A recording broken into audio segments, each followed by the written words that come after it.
ফেব্রুয়ারি মাসে যে ভোট হবে, আমরা প্রত্যেকটা ঘরে ঘরে প্রত্যেকটা বাড়ি বাড়ি এরপর থেকে যাব এবং ধানের শীষের পক্ষে ভোট চাবো। যাবো না?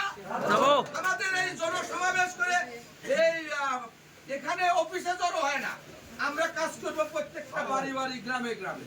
এখন আমাদের কাজ করার সময় জনগণের কাছে আমরা 17 বছর যাইতে পারি নাই, যাইতে পারছি? তাহলে এখন জনগণের কাছে না গেলে, এতদিন তো জনসমর্থন ছিল, এখন জনগণের আয় দরকার। আপনার মার্কায় ভোট দরকার নাকি ভোট দরকার?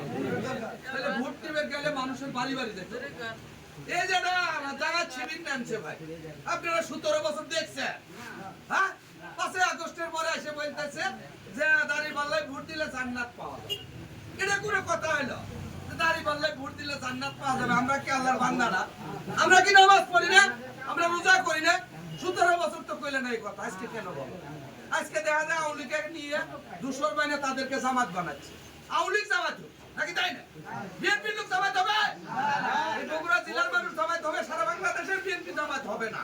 এতে আগামী রাষ্ট্র ক্ষমতা কিন্তু আমরা বিএনপি, এই সাম্য মানবিক বাংলাদেশ বিনির্মাণের জন্য আপনাদের কাজ করতে হবে।